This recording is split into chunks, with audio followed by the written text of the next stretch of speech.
लहानपणी पाळण्यात असताना माझ्या आई वडिलांनी मला न विचारता माझं लग्न ठरवून टाकलं. म्हणजे तुम्हाला न विचारता तुमचं लग्न ठरवणारे तुमचे आई वडील मूर्ख काय? काय काय काय कायच्या काय आई वडील मूर्ख काय?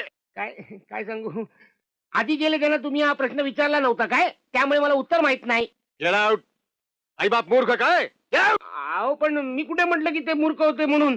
माझे आई बाप म्हणजे देव माणसं हो. मातृ पितृ देवो भवा. देव माणसं देवाकडे गेली, इकडे कशाला राहतील.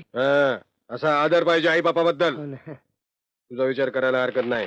Thank you sir. मी अजून नोकरी दिलेली नाहीये, पण पाळण्यातलं लग्न म्हणजे द्यावी लागेल. अहो तुम्ही देऊन तर बघा. मी तुला चुप.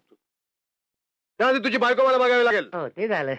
काय नोकरी मिळवण्याकरता लोक काय वाटेल ते दाखवतात, काय खापा मारतात. नाही साहेब, अहो मी तसला माणूस नाही हो. अहो माझं खरंच लग्न झालंय. तुम्हाला खोटं वाटत असेल ना, तुम्ही वर जाऊन आई वडिलांना काय विचारत. वर जाऊन त्यांना विचारण्यापेक्षा तुझ्या बायकोला इथे विचारणं सोपं पडेल. म्हणजे तुम्ही माझ्या घरी येणार की काय. नाही, तुझी बायको इथं ऑफिस मध्ये येईल. हीच आमची पद्धत आहे. अपॉइंटमेंट लेटर द्यायचं ते उमेदवाराच्या बायकोच्या हातात द्यायचं. ते बरं झालं. ऑफिस, माझ्या बायकोला ऑफिसची अलर्जी आहे, ती ऑफिस मध्ये येऊ शकणार नाही. हो, मग तू सुद्धा घरीच बस. उद्या बायकोला ऑफिस मध्ये घेऊन यायचं, नाही तर नोकरी हातातून गेली